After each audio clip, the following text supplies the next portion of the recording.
What's up, man? It's T-Rell. Make sure y'all check me out on the Bootleg Kev Podcast, man. We doing it up. Don't worry about nothing.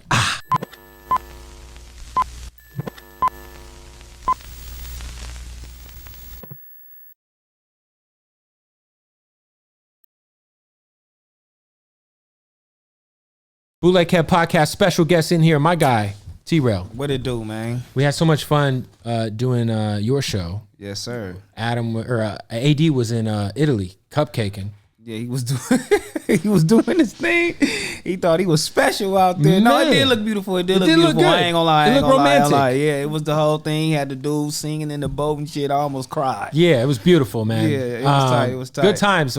It's crazy because you and I have never met until recently. Mm-hmm. But I feel like we've been I've been doing radio since 2005. Yeah. And we've had mutual friends. And it's just never... And we never ran into each other. Yeah, and I think it might... How is that? I don't know, man. I never really had a relationship with Tyga, though. Damn. I think that I just never was like a big Tyga guy, despite like... Come on, see, that's why we never ran into your ass. It wasn't even that. Because you was always hating. That was you. Never hating. You was hating, dude. Just say you was hating, no, dude. you have this... You was hating, dog. It's just okay. Last Kings was nasty. I wasn't a big Tyga fan because everybody was a Tyga fan. Like, you was hating. I wasn't hating. You was just one of the radio dudes that was doing it. It's okay. Your mind has changed now. No, mine hasn't changed. You fuck with him now. I'm not. I respect, fuck with him every day. I respect Tyga. I fuck with him. You know what I'm saying? I respect Tyga. Dude, he doing his thing. And he's probably the third greatest club artist of all time.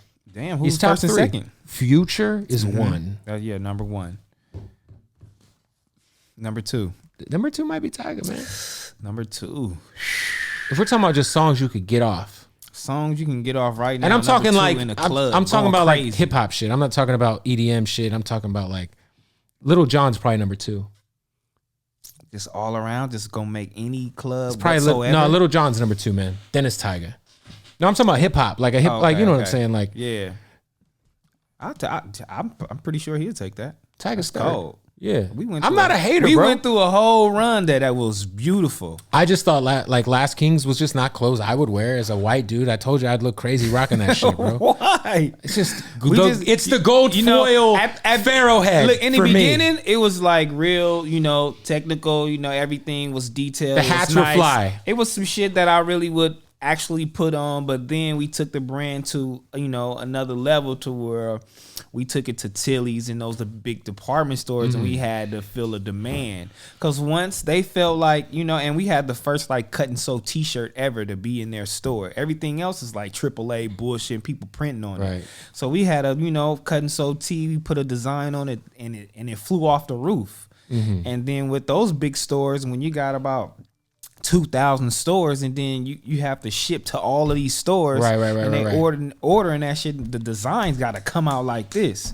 And I had this young white dude. He was white. I don't know why he didn't wear it. His name was Ryan. You know what I'm saying? And that nigga knew how to design like up crazy, like T-shirts, like seasons. That shit was coming out, and I was like, damn. So I just let him do his thing. I was making money, and at that point, I just was like, oh well, fuck it. Did you fuck with all the designs yourself? No, I didn't. Yeah. I didn't. But that shit was making money, so I didn't even give a fuck. I didn't even look into it like that. So man. Once you and Tyga split up, like who owns the Last Kings copyright? That was the difficult thing about it. That's what we got sued. Copyright, you know what I'm saying, and then trademark infringement. So at that point, was it Death Row that came at y'all? Because you guys were banging that Death Row Last Kings logo for a while. Suge gave a blessing. He did. Go ahead, you can have that. You know what I'm saying, real quick. You know what I'm saying, do the thing. Cool. So we rocked it. Yeah. But no, just the Pharaoh itself, though, a lot of people was like, nigga, I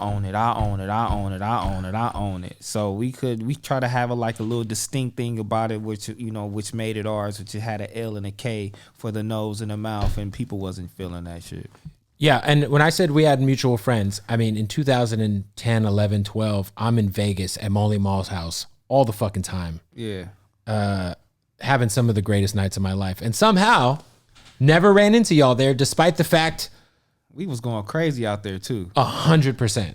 Before we get into Molly Mall, I'm just fucking happy to be here. You know what I'm saying? I got my glasses on, my motherfucking Prada hat. I'm like, nigga, I see you. Nigga, you only do big rappers and motherfuckers that's like huge. So I'm like, nigga, I'm huge right now. That's how I'm feeling. Bro. Yeah, well, listen, You know what I'm saying? But let's go back into Molly Mall. Molly Mall's house. It's tight. Strip hop days. Crazy. You remember strip hop? No. You don't remember strip hop? What the fuck is that? That was the fucking strip club that Franzen used to DJ at. Oh, that fuck. I didn't know And the name of it. I just used to go. Nip rapped about it on Marathon. With I never knew the name. I wasn't even looking at the name. You know why? Because I was always just like moving fast. They had me. I think of Rack City, bro. I think of Rack City. I think of strip hop. That shit was going crazy. Yeah. I love Molly Mall house, man. He gave us a lot of swag, man. What is the craziest thing you saw at Molly Mall's house? That nigga had 2 wolves over here to the Yeah, the side. 2 timber wolves in the field to the left when you walked in. Yeah. I'm like, them real wolves. You know what I'm For saying? sure. Yeah, and since somebody tried to go over there, one of the girls we was with one day tried to go over there and pet that motherfucker, and that motherfucker almost went through the fence, and that's when I knew it was a wolf. I said, God damn, this shit look crazy. Yeah, the wolves, the monkeys, the cheetahs, and then just like. But yeah, just all the animals, just the whole like African, Egyptian feel, you know, just Muslim shit. You feel like everything that has it almost it was almost like a Muslim Egyptian. It was a type, Muslim like, Egyptian castle. It was everything wrapped into one, and it was just it was a beautiful thing, man. He actually went. I mean, we went there. I mean, we had Last Kings already. It was an idea, you know what I'm saying, already. But just the way, like, the whole aura and the essence, when I went to his home, that's when I really figured it out. It was like, ding, It clicked. this is it. I already knew about the culture, and I already knew where I wanted to bring it and how I wanted people to respect it, you know what I'm saying? Because it was an acronym. LAST is Leaders of Art, Style, and Talent, you know what I'm saying? And we was kings of that. That's where it originally came from. And I'm like, damn. When I went to his house, it was just like a cold thing. Like, you been to his bedroom, Paul? Yes, the biggest bed ever. Like his bedroom, Paul. It's like 10 California Kings. But yeah, he bring you around. But he had these big statues in his room. The first time I went to his fucking house, he brought me into his bedroom. Pause. And he takes me into his fucking closet and opens up a jewelry drawer and gives me 2 iced out bracelets and is like, "That's you." And I was like, "What the fuck?" Niggas trying to pimp you. I'm like, "What the fuck?" That nigga was finna pimp you, cuz. Bro. No, but he did bring us to the room. So he probably was trying to pimp Tyga. I don't know. But we went to the room and I've seen these big ass statues, Anubis statues. And I'm like, what the fuck? I based my whole Last King store off of this man's master bedroom. Yeah. I based my whole store off of that shit. So if you ever been there, you remember that shit, just know, nigga, that's how that nigga bedroom looked with a, you know what I'm saying, my store with a fucking bed in it. No, it's crazy because like I remember like there was like just that era of like Maul being around y'all, fucking going on the road with you guys. Yeah. Like it was crazy. Like I do feel like you guys had so much to do with just the West Coast run that everyone took the sound and yeah, man, Maul taught us a lot, man. Maul taught us, nigga, how to really be a fucking boss, nigga, and a king. We pulled up to this nigga house, 10 Rolls Royces, nigga, Maybachs. He picking us up in Maybachs and shit. Like, and he let you drive it. He chauffeuring us with security. Yeah, giant security. Remember that he had a 7-foot ass giant mountain motherfucker, bro. On God, he helped T-Rell get his first Rolls Royce. That's crazy. Because wasn't Tyga living in Vegas for a second? Yeah, we lived in Vegas, man. Me, my girl, him. No state tax. And China. You know what I'm saying? We all lived there. What was it like? Vegas. Like when, because like, we think of. And Honey Cocaine. Honey Cocaine. Wow, I forgot about her. Honey lived with us too. Wow, what happened to her? Big ass house. I don't know. She was like kind of like the first lady of the wave, huh? Yeah, after she got shot. She had fans. Yeah, after she got shot, it kind of like. I didn't know she got shot. Yeah, she got shot. We had this incident. I don't know if it was Oklahoma or something. Either Oklahoma or Nebraska. A Tyga show? Either one of those. Yeah, we was on tour, and we was on tour with YG around that time too. And it was a gang of Bloods there. For some reason, I don't know what the fuck happened. They was banging on YG, this and that and the other, the case may be. When he performed, he got off stage, he hollered at him, boom, boom, boom, boom, boom. And I guess he if the situation died down a little bit, so Right. T-Rell had to get on stage, boom, and them niggas was going crazy again, started throwing shit. You feel me? At T-Rell, and then T-Rell threw something back. Bah, fuck y'all niggas. And then they was like, "You all right?" They got kicked out the shit. So we whatever, you know, it's normal for us niggas getting kicked out, niggas Right. fighting, whatever the case may be, because we was on a little run. We were YG is going. Oh yeah. So boom, we come out, nigga, after the show. They like, nah, we everybody finna squabble, but all right, and nigga YG like, oh no, nigga got a burner. I'm like, all right, fuck it, we gonna go back on the bus. So we like, we gotta take this street out here, and then we gonna hit the highway. So Honey Cocaine, you know, she getting bigger. She thought she was the shit. She got her own shit now. She got a Sprinter van, and her ass didn't follow us. Her ass made a left instead of a right, and they followed her ass, nigga, and shot her shit up. Jesus. Yep. I don't know if she got shot in the leg, arm. She got one of them shits. That was crazy. Yo, we got to stop the interview right now. Listen, man, I got to tell you about Blue Chew. Our good folks at Blue Chew, one of our sponsors for the podcast and a product that I use, all right? Now, everyone thinks that, you know, maybe taking a product like Blue Chew, which has the same active ingredients as Cialis and Viagra, is a thing. It's not a thing. It's very normal. You might have anxiety. You might have stress. You need that confidence to get your fuck on, all right? Trust me. You want to lay Thor's hammer down on that puss, you know what I'm saying? Or that butthole, whatever you're into. Let me tell you something. The best part about Blue Chew, not only is it in a chewable form, but you know, when we think about going to the doctor's office and getting a prescription for something like this, we think about it as maybe an embarrassing conversation to have, an awkward conversation to have. Well, Blue Chew is an online prescription service. There's no visits to the doctor's office. That's right. It ships right to your door in a discreet package. And when I tell you Blue Chew helps you, if you're a man, achieve a harder and stronger erection, believe me when I say, bud, it's the fucking truth, all right? It helps men combat all forms of ED, all right? And let me tell you, if you're getting ready to go on a date, you just want to impress a young lady, you got to pop that Blue Chew, man. That'll have your dick. It might add a half an inch to your dick. Your dick's never been so hard in your fucking life. I'm being serious. Ain't being serious. Yo, even if you just want to jerk off and just be like, yo, this is nice.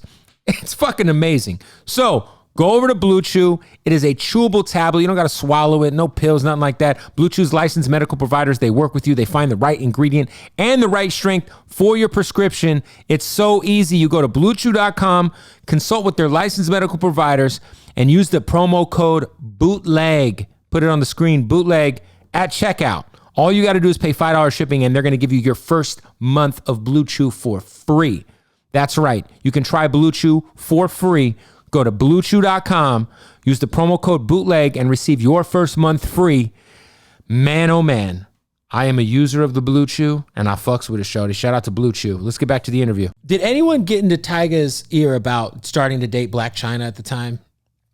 Nah, man, that was his own choice, man. You know what I'm saying? Because I feel like he kind of like saved her, if that makes sense. Because we think of like, this is before OnlyFans, this is before Instagram. Blac Chyna was like a legend when we think of like Miami strip clubs. Like she was like one of them names you would hear people rap about, and then I mean, but I would say it's the other way around. You know what I'm saying? And I do be joking and clowning with her or whatever the case may be. So if you ever see this, like, so she made him. That's what I think, because she was that nigga. You know what I'm saying? That bitch. She was that bitch. You had to go request her to come out. Drake was already said her name in songs. She was stripping. She was doing her thing. Niggas was at KOD, nigga. She was that bitch. Right. You know what I'm saying? So, and Rack City just came out. You feel me? We just came out. We was doing our thing. It was buzzing. So, boom, he like, man, I need to go get this bitch. So I felt like, you know, it was only right to have the top-notch stripper bitch, or, you know, a bitch doing her thing to elevate your shit. Couples, and to me, you know what I'm saying, when you're in a relationship, it elevates you. Right. So, and with them two being together, like, it was crazy. You feel me? Like, she crazy stripper bitch doing the shit, partying, drugs, doing all the shit. She turned that little nigga out. You feel me? She turned that nigga out on God in heaven. She put him on low key, on all kinds of wild shit. One day he like, man, we gotta go get her. So we go to Miami, nigga. We request her, nigga. The whole tour bus get off the bus. We go to the club, but we only going there to request her. She comes out, nigga. He has a stack of money in his hand. I'm like, this is make or break. We wasn't even trying to enjoy the club. We already knew what was happening. Boom, she came out, went up, spoke to him. He just handed her the money. We shook. I'm like, you got the number? You did all the shit? Like, I got her number. Boom, boom, boom. I'm like, all right, How cool. much money? It probably was like 500 or something like that. But it looked crazy. You know the ones look crazy. It's like whatever. So he told her, all right, cool. Got her number. Called her. Right after he called her, because he called her, he was like, come be in a Rack City video. And then she flew down. Came to be in the Rack City video, and in that Vegas. Was it. This was in Vegas? This was in Los Angeles, downtown. Wait, but wasn't there an original Rack City video that was shot in Vegas? And he shot it over. Yeah, that was like the World Star video. Yeah, then he had to shoot it over because the shit was booming. You know what I'm saying? Then the record label started getting behind it, put the budget behind it, shot it over, brought her out, and then that was all she wrote. Were you hanging? Listen, there was a lot of speculation that Tyga was hanging and banging Kylie before she was 18 years old. How much were you around? I was around the whole time. You was around the whole time. Yeah, I was around every step of the way, homie. Was there any sort of like, hey man, she's not 18 talk going on? Like that's cub business. Okay. You feel me? That was cub business, but at the end of the day, when people ask me that, I'm like, you gotta have parent consent. I don't see mom and dad knocking on the door. That's on y'all. You feel me? I know what's right from wrong, but at the same time, that was his business and that's what he decided to do. But if mom and dad is coming banging on the door and me as a parent, I'm on your ass. Yeah, if like Kris Jenner's hanging out and mom and dad she's knock cool on with the it, door, what am I supposed to say? Yeah, the mom's over here. What I'm supposed to do? Like, oh no, like man, I'm just trying to get in where I fit in anyway. You know what I'm saying? Pre-billionaire Kylie. Yeah, pre-billionaire. No nothing. Damn. You know what I'm saying? No nothing. Tyga walked through that door so Travis could close it. Damn, that's fucked up. I mean, but people moved on. You know what I'm saying? People move on, people grow, and man, and that's just. I think it's just dope to see. Like, I think Tyga, like, I think what's dope to see, just, you know, independently how he bounced back with taste, and man, he's an entity in hip hop. Talk to me about just like what you've been doing over at No Jumper, because I think, you know, there's always if you have a great personality, if you're comfortable on camera. Like, I feel like nowadays there's like no reason for you to not start a platform, or, you know, I feel like what you and AD are doing and Duno is special, man. Like, when did you realize there was something there where you're like, oh shit, this shit could actually really work? Damn, when the first time they brought me, you know what I'm saying, I was in my store on Melrose and I was chilling. And, you know, I'm just doing my thing quietly because I was in the industry for a long time, but I just felt like, you know, the industry is full of shit, fake, certainly dumbass motherfuckers. Yeah, so I'm like, man, I ain't got time to be bothered with that. I'm going to just be over here. But Pun called me. He like, man, you want to do this shit with AD? Nigga, show up. You know what I'm saying? Let me see what it do. But that's my nigga Pun, though. I've been knowing him for a long time, years, 20 years. Of course. So I'm like, shit, all right. You know what I'm saying? Let me see what it do. He was like, yeah, we thinking about replacing this girl that's on here. You know, she kind of, I don't know. It's iffy. I'm like, whatever. I'm going to get on there. I'm going to turn up for y'all, whatever. I'm thinking it's just going to be one day. Mm-hmm. I got in there, nigga, the lights cut on like they cut on in here. And I'm like, oh, this is crazy. They like, all right, go record. I'm like, we live? All right, cool. And it's just easy. I'm just talking. I'm like, you know what I'm saying? It was some little nigga named Baby Young, and I just start interviewing the nigga. Yeah, so I'm like, what's up, nigga? Where you from? I'm like, I don't even know what's going on. I wasn't trained to do this shit. This little Mexican kid. I'm just going at it. AD looking at me from the side like, nigga, what the fuck you got going on? I'm like, nigga, fuck it. You feel me? Like, but I just knew from that day on, like, this is it. I'm like, I could do this all day. Because you're doing it all day anyway, it just ain't being recorded. Yeah, on God. And Pun like, come back next Wednesday, 6. I'm like, oh, it's lit. And I'm like, cool, I'm going to fuck with it. I go back again. I'm like, this is easy money. I could do this all day. This is what I'm supposed to be doing, talking shit. Yeah. That's what I'm supposed to be doing. Is it hard? Because even like, I've been on 2 or 3 times on the live show with some capacity over there. Yeah. And it's a lot different than pre-recording because you're live. Mm-hmm. We live. So like, say whatever. You might fuck around and forget you're being like it's live and everyone's watching you in real time and let some shit fly and be like, fuck. That's the real training though. Did something like that have to happen for you to like really kind of be like did you let some shit fly that you had kind of? Yeah, I did. They kind of like pre-warned me on different things and the shit I should say. Like, you know, the LGBTQ community is a little sensitive about little shit, you know, because you know how we talk in the ghetto or whatever. And I'd be like, man, fuck you, that's gay. Right. And they like, hold on, don't you say can't that call shit. something gay. Yeah, and I'm like, whatever. And that's just my whole little thing. Like, nigga, you gay. Like, right. And then they like, we live. They We're had to tell me, live. like, we had to tell me. I'm like, oh, my bad, LGBTQ. I'm just, you know what I'm saying? I don't even know how to say this shit, but I'm like, oh, my bad. But, my bad. my bag, my G. Yeah. But yeah, I mean, it's a couple times, but not too crazy. Not too crazy. Is it like, because I think a lot of people see, like, you know, Adam's kind of put together all these dope shows on the platform. And you guys all have your own sponsorships. Like I saw you post the MyBookie ad the other day. Yep.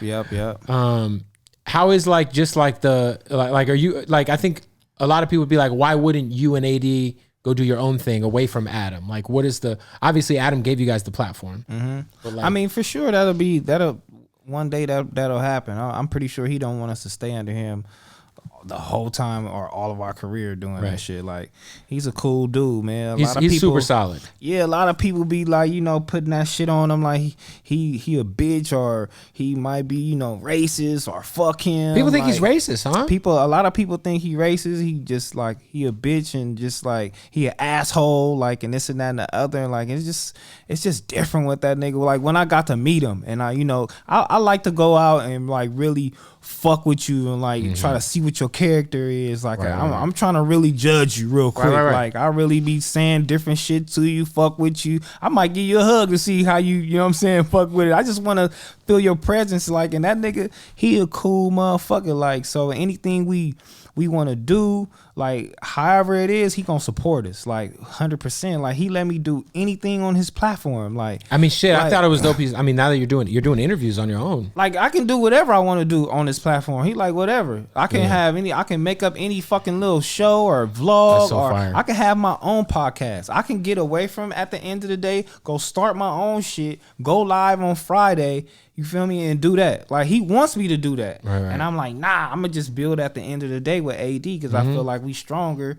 me, AD, and Duno together, and then I'll, you know what I'm saying, I'll double back and make my own shit. You feel me? Like, that's what I'll do. But he was like, well, try to interview. Because I was bringing him a lot of people I felt like he should interview. And he like, why don't you do the interview? Yeah. Well, matter of fact, everybody do the interview. Everybody in here, let's see. What was the first interview you did? It was recently. It was like the last few months. It was a Dijon interview, and I did it with AD. You know, the little nigga with the report card. That's what it was. Yeah, it was that shit, and it just got. He was talking crazy about Head. Yeah. Oh yeah. He don't like DJ Head, Charisma. He don't like your ass either. He don't like none of you niggas. Hey, I'm glad he didn't say my name. I'm like, whatever, man. My name's Bennett, and I'm not in it. Well, he didn't say your name. We didn't bring it up, but he don't like none of y'all niggas. He feel like radio. Y'all ain't doing the right thing. I just think that y'all ain't using y'all platform the right way. Whatever. But yeah, at the end of the day, I fuck with Adam. He a good dude. No, I always tell people, because I've known Adam for a while now, and I always be like, yo, he's been nothing but solid. And I think, like, you know, some of the shit that he be getting flack for is just white people humor. Yeah. Like, they had him on a Clubhouse with Wack, and they were bringing up all these old ass like dark tweets he had. I was like, bro, that shit was hilarious. Like, if you watch, like, first of all, that shit was not hilarious. If you watch Louis C.K. stand up, he says worse shit. First of all, let's check you right there. That shit was not hilarious. When he wrote, look, when I said, what are we finna? He was like, let's get on Wack shit. We about to talk about these tweets. It was just some bad humor, some white people humor shit. I'm like, send me the tweets, and I'm like, nigga, what made you say that? I'm like, nigga, we can't be doing. I'm like, I got one time to protect you doing this shit. But he's not gonna let those tweets fly nowadays. I just know the type of time he on. He ain't even on that type of time. He tried to be on some dark humor and shit wasn't funny. Right. You feel me? That's just, I know for sure. And I'm like, that shit just wasn't funny. No, for sure. But for sure. It's crazy because, like, you've talked about this a lot, but just the whole Crip Mac situation. Crip Mac's always on No Jumper, but yeah, you're a Hoover. He's got Hoover Killer on his forehead. Do you get the email that says, from this time to this time, this guy will be here, don't pull up? Yeah, they not gonna make it happen. They not gonna do that. That's crazy. Like, I'm like, this young nigga, first of all, he just young. You know what I'm saying? I don't think he really got it all. And, you know, it it ain't that time yet. But I was like, you know what? I was telling Adam because he really fuck with him. You know, just as a person, because when I look at his interviews or when I look at his vlogs and all that shit, and I see how hospitable he can be, like his hospitality and going out there and talking to people and having respect for the elder folks and giving away to the homeless and shit, like he a whole different type of nigga. But when he turn on that gangbang switch, it's like super disrespectful and it's just like crazy. But I can see why Adam might like him because that's the C-Mac that he know. You know what I'm saying? Even though he has ignorant content and shit like that. I was like, but he got that shit on his forehead because I can never talk to that nigga. I can never fuck with him. We can't be around or whatever. I'm like, but he gonna see. I'm like, one day he gonna understand. And then one day he hit Adam. He like, shit, I interview with her. Or, you know, or I do a skit with her. And I'm like, nah. I said, I see, fuck no, nigga. But I was like, see, he growing. You feel me? Because all that clout and all the shit, like you want to keep that shit going. You know what I'm saying? You want to be successful for longer, and you starting to feel like you got to reach out to different people. You got to start fucking with people, even if they your enemies, nigga. You feel me? To get that content out. But with that shit on your forehead, that shit gonna hold you back, nigga. You feel like there's like a fine line though between like, because when I saw what happened with dude, like when he got DP'd and like, I mean, I feel like it sucks because like he's kind of been made into this internet personality, and we forget that he's also a member of a gang, and like there's consequences for maybe some of the stuff that he feels like he has to do for views or for the clout you just mentioned. So I kind of almost feel like it's just a weird situation. You felt sorry? I felt kind of. I mean, it's not that I felt sorry for him, but I just felt like, damn, like this is how this was gonna end up the whole time, based on one. I know it's gonna put a little extra on it because you is who you is now, and two, it's gangbanging. That's what it is. You gotta. I mean, you gonna get DP'd. I mean, that's just what the fuck it is, like, nigga. And they filmed it a little bit. Shit. Oh well. Yo, we got to stop the interview real quick. Shout out to our presenting sponsor, Odd Socks, baby. Hey, man, listen. All I keep on my ass is Odd Socks draws. All I keep on my feet are Odd Socks. You know why? Because they're the most comfortable socks in the world. And I'm not just saying this because they promote the podcast. I'm telling you, the socks are crazy. They got all the licenses. Look, they got Halloween socks. They have Back to the Future socks. They got fucking Twizzler socks. Old Dirty Bastard socks. RIP to ODB. All right, they also got their draws if you want to wear some underwear with pizza on them, whatever you need. But my favorite are the Odd Socks Basics, baby. These are just the plain boys. These, to me, are the most comfortable socks in the world. All right, so trust me when I say go to oddsocksofficial.com. Thank me later when you go to checkout, buying the most comfortable socks in the world. Get some WWE socks, too. I just saw a sneak peek of the new WWE line, and they're fucking insane. Sane. Go to oddsocksofficial.com. Use the promo code Bootleg Kev. That's one word together. Bootleg Kev. We should talk to them about shortening that. Bootleg Kev is the promo code. You will get 20% off at checkout. One more time, go to oddsocksofficial.com. Save 20% off using that promo code Bootleg Kev. Let's get back to the interview. Yo, early on, were you around during the G.E.D. days of the Tyga shit? I got the biggest G.E.D. tat from G.E.D. So this was like G.E.D, Schoolboy Q. Yeah. Shout out to G.E.D. G.E.D's doing his fucking thing on Dave. Yeah. Shout out to G.E.D too, man. I fuck with G.E.D.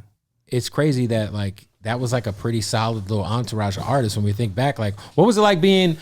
And I just interviewed my homeboy Bubonic, nigga from Philly Most Wanted. He was from Philly's G.E.D Most too. Wanted. Yeah, I just interviewed Bubonic, man. Y'all go check that out, man. Bruh. That Philly's Most Wanted album was hard as fuck. Damn, dog. And I'm like, nigga, this is Bubonic, and niggas is like, who? What? I had to bring it back to I'm life. Dude, I want to interview Sean Paul from the Youngbloods, bruh. Damn. I feel like Sean Paul had like a little underrated run where he was on every random remix. And it was hot, though. And he was just spazzing. I don't know about the other guy from the Youngbloods, but Philly's Most Wanted was crazy.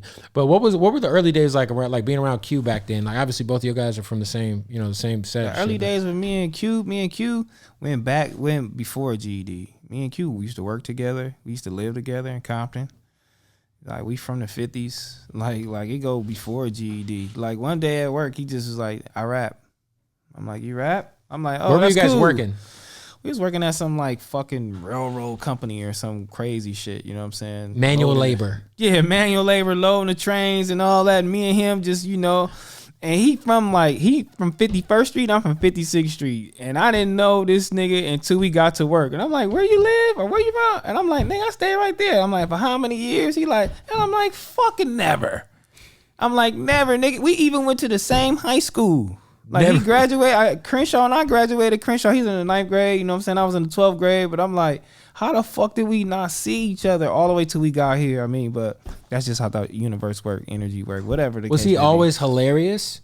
My nigga was always funny. He was always doing the same shit. He might be the most underrated, like, comedic personality in all of music. But that's how all my homies is. That's how I am. That's how you are. I mean, look, and now it's working. Yeah, I mean, if we get together, it's unstoppable. The jokes is ridiculous, but it's a cool 10 of us, like, that's just crazy. Like, you can't fuck with it at all. Why did the G.E.D thing not work out, like with Q and Tyga? You know, eventually, obviously, ended up with TDE. Just because of the way Tyga do business. Exactly why I'm right here. You know what I'm saying? Just the way how niggas handle business and how niggas just be like out for self. I mean, you can only do so much for a motherfucker. I mean, you don't owe me shit. But at the end of the day, it's kind of like certain shit you supposed to do as a friend. You know what I'm saying? And that's what it was with him. Like, he knew like his career wouldn't flourish with G.E.D. He should go over here to TDE, and this is where it's at, and that's where he decided to stay, hustle and grind. You feel me? And then T-Rell, he did his own thing over here, and you know he flourished his way. It was hard as fuck too. Don't get it fucked up. Even though he was signed to Universal. Well, he had to kind of force Cash Money's hand. Yeah, you had. He was on the shelf, and he heated up with all them mixtapes, and it was like. Yeah, but it wasn't even as far as you being on the shelf, because it was just. It wasn't even that, but like he was never like I feel like you guys forced like Universal's hand, like with that song, yeah, and coming out with shit and doing mixtapes around doing that the well done shit. It was a different time back then, and back then nobody was signed to Young Money until Lil Wayne went to jail. He signed all the artists when he went to jail, right before he went to jail, so he can lock everybody in. So yeah, so they didn't. So around that time, we really wasn't even. We just niggas was saying Young Money and Cash Money. Nobody was signed. Wow. You feel me? Nobody was signed until that nigga had to go to jail. And when he went to jail, niggas signed their deal, and then once they signed their deal, then niggas start trying to figure it out. You feel me? But even with the mixtapes, trying to figure it out, that's why you had the mixtapes, trying to create a little buzz. And then being from Young Money and Universal, like you get to do like certain little shows to keep money in your pocket. And that's all. That was the best we could do at that time, with no hits, no nothing. But shout out DJ Ill Will though, because he kept that shit going. Shout out to Ill Will, man. He kept that shit going, because if we didn't have that nigga, it'd have been bad. What? Because Ill Will hosted all those tapes, right? Yeah, Ill Will hosted all those tapes. Ill Will hosted all those. I just tapes. was with Ill Will. Ill Will is my guy. I love that guy, man. I was like, can I interview you, Ill Will? He was like, nah, I like to be behind the scene. Yeah. Behind the scene ass. I'm gonna drink my IPA with my and watch my bulldog swim in fucking Santa Clarita. Get your ass up. I have an adult softball game to go to. Yeah. He doing that. Yeah, trust me. I try to get him on. Oh, I don't know, man, Kev. You know, I got some stories, but I think too, like if Will goes on, like Will feels a lot of certain type of way about a lot of artists. And I feel like he knows I know what those, like, I think he's also very mindful that if he gets interviewed, he might burn some bridges. Like, man. He might piss a lot of people off. I mean, but oh well, shit, the time is over. It's done, nigga. Shit, burn the bridges. Because he also did Fan of a Fan, right? Yep. Damn. Yep, he did Fan of a Fan. I mean, because Chris didn't know either. Chris was been signed his whole time, his whole career in his life. And he had went through that tragic moment, nigga, with him and Rihanna. 09. And then they was finna blackball his ass all the way out, which they already did. They did. And shout out to my homeboy Miho, because he hit me, because that nigga Chris was like, it gotta be a way I could put out music. Maybe I could put out music like these niggas. Right. So who's the best nigga I should like collab with to, you know, help me? And my boy Miho was like, shit, Tyga, nigga, he doing it, nigga. This is all he do. Nigga called us, nigga. We went down to Virginia. Nigga, we was down there for like a month, like 2 months. Nigga, we live with Chris. Nigga, we recorded. Nigga, what at year the was studio. Because the incident happened in 09. So I'm assuming like 2011, 2010? Yeah, like 2010. Like, yep, 2010. Because Deuces came out in like 2011? And that was a real single. That was like actually a real through the single. Label. Yep. So it was probably 2010 then. So 2010 we went down there. Yep. 2010. Yep. Hit us. We went down there, recorded all of that shit. And then it was, matter of fact, that was Kevin McCall's song. Kevin McCall wrote that motherfucker from hook and verse. Very talented songwriter. Yeah, he was, and he was saving the song. He was like, man, we was like, let us get this song. Chris kept get us this song. He kept playing songs and shit. And he was like, no, I'm holding it for Drake. Niggas was like, bitch, you don't know Drake. Like, nigga, you not gonna never even see Drake. That's what we talk about. Like, Drake, nigga, what? In 2010, Drake don't know you. He don't fuck with us like that. Or he ain't fucking with you. So we like, nigga, give us the song. So he finally gave Chris the song. Chris sung that motherfucker over. Boom. T-Rell hopped on that motherfucker, and it was all she wrote. Nigga, we shot the video. We shot the video downtown, nigga, with Colin. Shot the video with Colin. And we telling, and Tyga had the relationship with Colin because he was one of the first niggas that was shooting with Colin and doing shit. And Colin, he was like, Colin, look, check this out. We only got like 2,500. Right. Colin ain't doing shit from that right now, nigga, for probably $500,000, couple $100,000. What's crazy if you think about all like that era of West Coast videos was like Black Diamonds. Remember Black Diamonds? Oh God, that's crazy. They did like the early YG shit. The Black Diamonds used to go crazy. Yeah, though. They was stepping out though. Yeah, but Colin did that shit for 2,500 and it was over. That's so crazy, man. That's wild. Yep. Was this like? Was this because I feel like in 2010 was Chris like heavy into the blood shit? In 2010, was he heavy into the blood shit? Like not heavy, but he was more so focused on trying to get his career back, trying to get back on the right. Yeah, and trying to get some of that fucking money back. yeah, because he was on fucking Juicy Fruit commercials, bruh. He was trying to get it. You feel me? So all that shit was like, fuck all that shit, but it was still there. It was still in him for sure. You obviously kind of were like brought that credibility to Tyga's situation. When you see artists move to LA and you kind of start seeing them affiliate, they're not from here, but they start affiliating themselves with certain neighborhoods or certain gangs and shit. It's dangerous. Yeah, what are your thoughts on that? Because I feel like it happens a lot, man. And like I don't know. I see this shit happen all the time. I say, man, rappers, don't affiliate yourself with nobody. You feel me? Just have your tight knit crew, your people, your family, your friends, and then y'all just move smart. Like, don't affiliate yourself with no gang because gangs don't have no love for you. Like it was just cool how it worked out with Tyga because I just felt I built a little camaraderie with him, and then I felt you guys were friends. Yeah, I'm this my little homie. So I treated it as such. But everybody not gonna get that treatment. You feel me? Like you can't name niggas that's getting that treatment right now. Like from no neighborhood out here that's just gonna back them 100% because these niggas don't give a fuck about you. They'll rob you. You feel me? They'll kill you. Like they'll do everything above, you feel me? Like, so fuck no, don't affiliate yourself with none of that shit, you feel me? Because that shit is crazy. Because if I was that type of nigga, like it wouldn't be no Tyga right now. Yeah, because if you think about it, like how unnecessary it might seem if you're like a kid from Virginia and you're like you've been famous since you were a child, and like I think of Soulja Boy, the same shit, right? Soulja Boy's been famous since he was a child. Yeah. Even like Bow Wow, sometimes he'll be trying to do the little, hard shit. But I'm like, yo, like, why is all that necessary? You've been famous since you were a kid, bro. Like, you obviously didn't grow up like coming from your neighborhood. You had like, you know what I'm saying? This is your lifestyle. I'm gonna tell you why, because people be infatuated with the just the culture and the feel of it. When I get around my homies, like we ain't always like, oh, gun ho, let's go shoot and kill everybody. Like niggas ain't doing that shit. If you from Los Angeles, California, you fucking know. Like if you on the block, nigga, and everybody outside, niggas cooking, niggas is playing in the street, doing all the whole shit. Shootings happen rarely. Right. You know what I'm saying? Like, so if you out here in this whole atmosphere, nigga, we all got on red, you want to put on red too. It's like having that fucking varsity jacket, nigga, when you playing football or basketball. Like, I want a jacket too. Like, you want to go out there and have fun and do it up with your homies, have some culture, have big homies and little homies and all this shit. It's just like a family-oriented thing.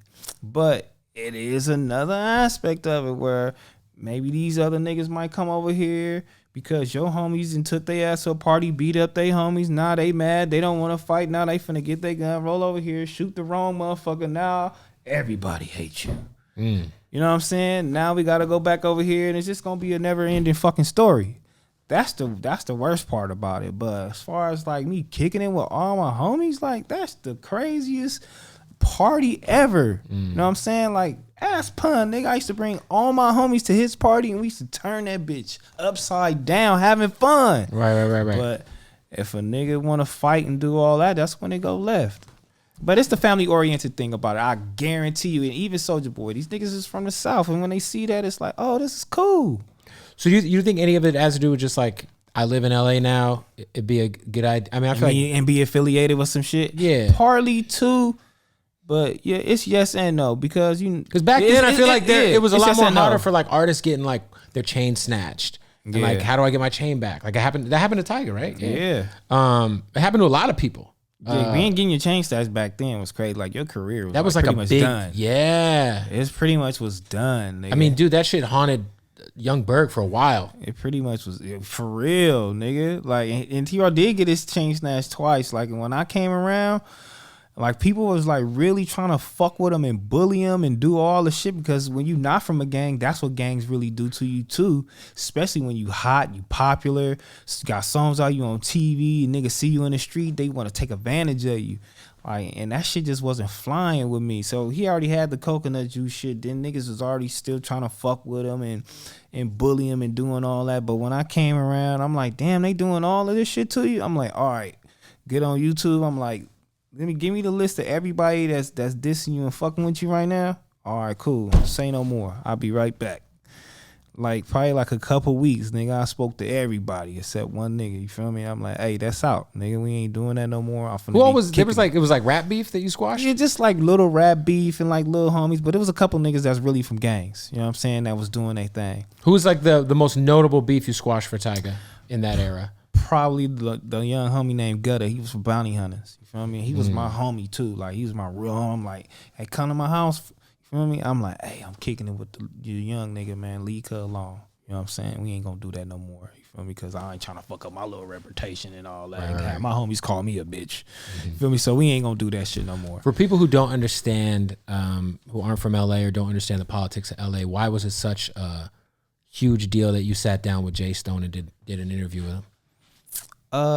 Because that's two big rival gangs. Like niggas, some of my homies can't even look at them niggas or talk to them or even stand by them or stand 50 feet away from them without being hysteric, like crazy, going erratic. You know what I'm saying? Like some of my niggas can and some of my niggas can't. Like, but and vice versa. Like I can't go over there. You know what I'm saying? Like, yeah, I could change my life. I could do whatever the fuck I want to, whatever. But at the end of the day, I know where I'm not wanted. I can't be over there because everybody ain't going to feel like me or him. You know, so, but that was big for the culture, I felt like, because even though it ain't, I don't know, street shit and we ain't changing niggas' lives and, you know, charity moving, but it just shows you, like, the growth. Like, we can all grow. We can all speak and talk to each other. We can fuck around. You know what I'm saying? Like, times change, bro. We got kids, we got a family. Let's travel, let's talk, let's joke, let's have fun. It's like all the killing and shit. Like it's nothing like you. I don't agree with that shit no more. Man, gang banging is stupid. You feel me? Like that shit is outdated. That shit is out of here. I mean, isn't that really kind of like the root of the issue is that blood has been spilled? So yeah. So when does it stop? Because it's like. It's a nonstop cycle of like responding to bloodshed with more bloodshed. And I would always ask my homies too, and I'm like, how does that shit gonna stop? Like, if he killed him, it's just gonna keep going down the line. So how do it stop?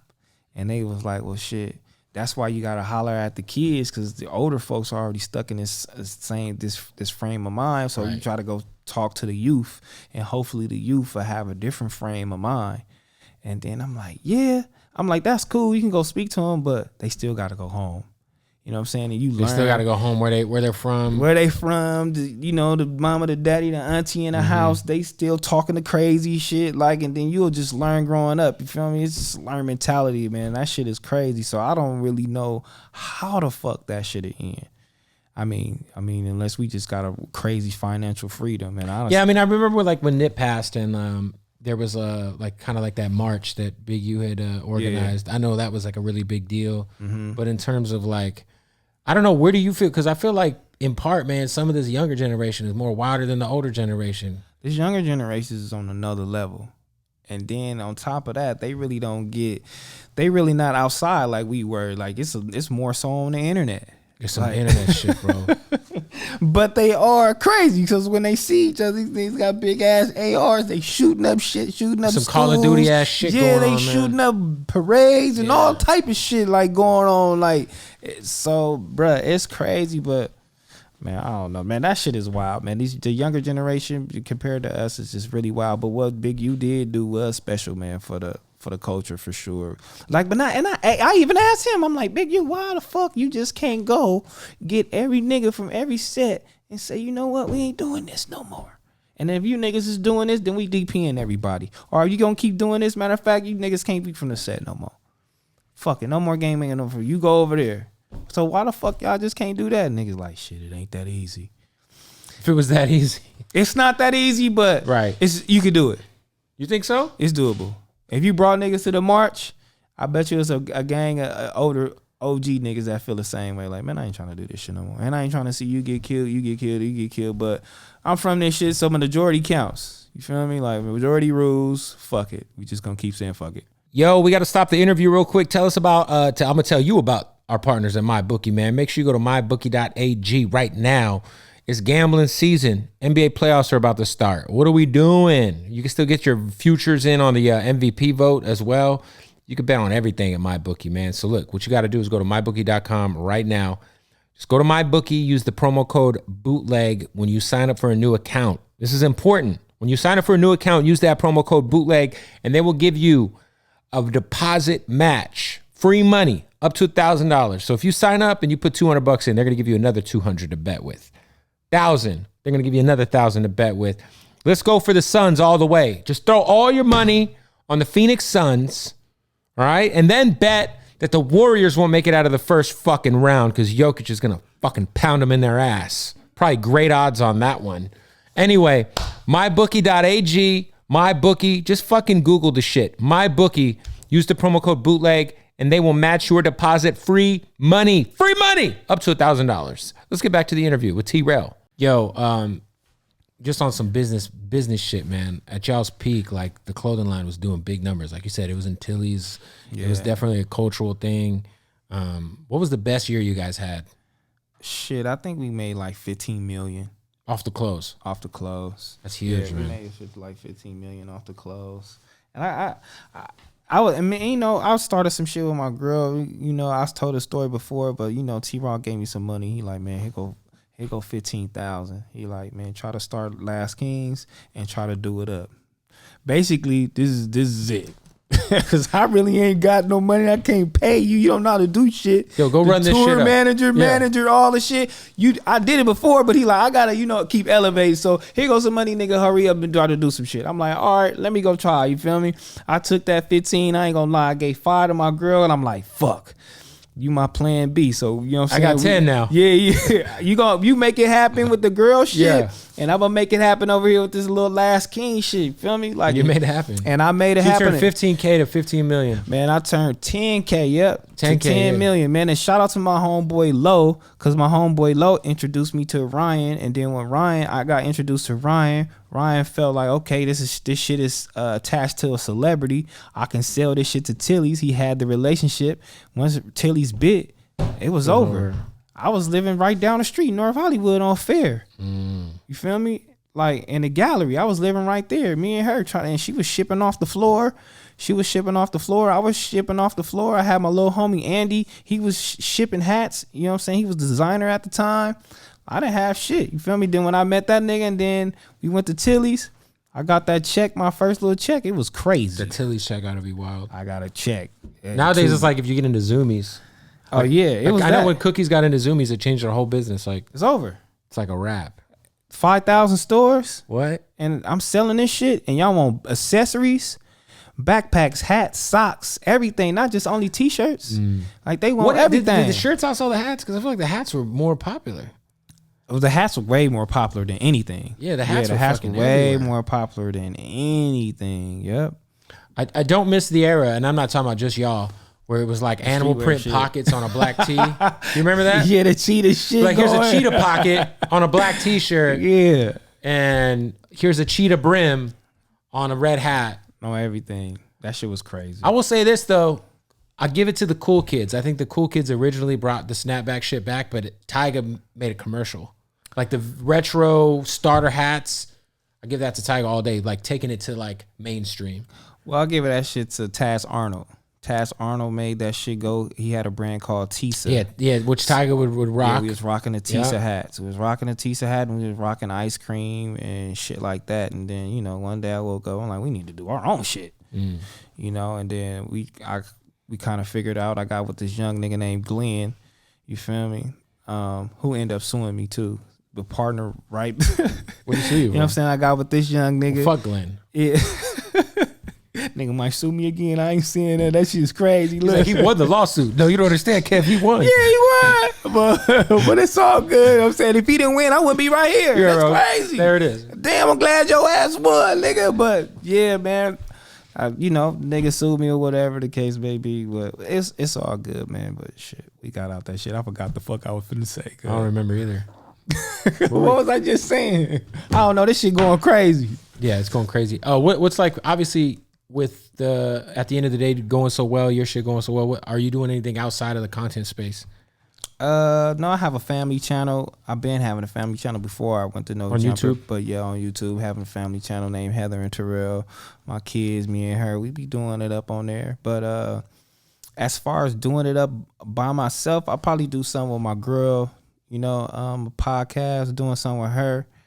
And then I'm going to just stay at No Jumper, you know what I'm saying? I'm going to build there before I take my shit left, you feel me? I know everybody like, bruh, you got the potential, you doing it, leave, get out of there. And I'm like, damn, you know what I'm saying? It's not even been a year, right? It's going to be a year on April 6th. So damn, I got it's been about a year.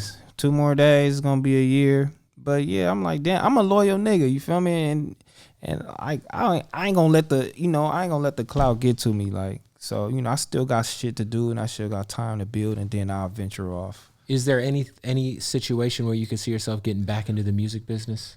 Fuck no.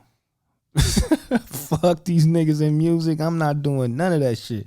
That shit is crazy. I just don't like the fakeness. I don't like being lied to, and it's just the music industry is just a bunch of motherfuckers lying to each other all day. I ain't got time for it. You feel me? Like, you say you gonna do this, don't do it. Like, you say you gonna be here, don't be here. You say you gonna give me this money, don't give me the money. Like, fuck, nigga. Like, and then at that time I was taking a lot of shit personal, you know, because of where I'm from. We just built on like loyalty and just be a man of your word. Like, right. And when motherfuckers wasn't doing that, I was burning a lot of bridges. If you was telling me one thing and then you didn't do it, nigga, I was on your ass, nigga. You feel me? Like, I used to go hard. I ain't even gonna lie, dog. I used to go hard. I probably went too hard. This shout out to this guy, man. Banging Hoover, hanging out with the Kardashians at a certain point in time. They don't even know who the fuck's at their family events. Fuck. They like, hold on. Everybody had to research the nigga like, hold on. This nigga who do you really have over here? But I was a cool nigga. This was, when did you meet Kylie? Like, how much surgery had happened already? Was it like, it was like at the beginning of like kind of like the lips and I don't know about no surgery she had, man. I just know she was always a cool young girl, man. Did you always see the billionaire in her? Yep. I always seen the money and nigga and the taste in her whole family, man. Her whole family just a real family oriented motherfuckers, man. And being around them is cool. They taught us a lot of shit. And they taught me a lot of shit, how to move, how to have your household well coordinated. Yeah. Like, these motherfuckers is moving scenic, man. I just love everything that they do on everything. What was it like being around Kanye? Because, you know, Kanye executive produced a Gold album. Well, yeah, being around Kanye, I only been around Kanye. This is crazy. I only been around Kanye like at the family like birthday parties and shit like that. So it's like only like a small talk. Hey, what's up? And I don't know. T-Rell just never really brought me around Kanye. Maybe he felt me, I was embarrassing or something or too crazy. Like I was. Like, but he bring you to the children's birthday party. Yeah, but then makes sense. But that's after the fact. Not at the studio with Kanye, but come over and hang out with the 15-year-olds. Yeah, I mean that nigga crazy, but fuck it. You know what I'm saying? Well, listen, man, it's dope to see what you're doing. Go follow the show. It's on. I mean, you guys drop every Wednesday, right? Every Wednesday, 6:00. You feel me? Live. Don't worry about nothing. Come and check us out. How many interviews now are you doing a week, or is it just wherever I get in, wherever I get in, where I fit in? You know what I'm saying? Because he be doing interviews 2, 3, 4 a day for sure. So if it ain't no time slot, it's over for me. But at whatever time I got open, I got somebody to fill it, and I'm doing it. Boom. So, and I drop every Saturday. So. You drop every Saturday? Every Saturday, even though I know that's not a cool conventional time for. So you drop an interview media. Every Saturday? I drop an interview every Saturday. And then you and your wife, how often do you do the family thing? We try to do it like 3 times a week, even though we be bullshitting though. But still, check us out, man. Heather and T-Rell. Is it hard because like I'm on fucking No Jumper and I'm married as fuck, and I'm like I couldn't be over here as much like.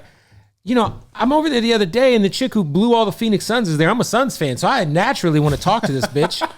I'm like, yo, so you suck Devin Booker off, Tyler Ulis. Let's go through the names. I want to know. But like, I'm like, shit, I couldn't be over here often because there's so much. There's just a lot of. Well, I'm used to it, man. We got a women's clothing brand, you know what I'm saying? Sorella Boutique, man. Y'all go check that out too. Sorella Boutique. But I'm also just, I'm used to it. My girl always having girls around. We got a women clothing store. We just coming out the dressing room naked. She doing photo shoots. Girls coming out half naked, and these is bad. Some bitches. of the shit be going on in that studio though. I hope they wipe the couches down. That's all I'm gonna say. They wild doing that shit. I heard some camera guy got like his butt fingered or something on the I Patreon. Seen that shit, bro. You seen crazy. it? I seen that shit, homie. Were you there? Hey, they was like, hey, no, Josh just showed me on the computer. And he was like, watch this. And I was like, watch what? They was like, don't watch it, bruh. And I'm like, what? And I'm like, bruh, why would you do that, bruh? And they kept the couch.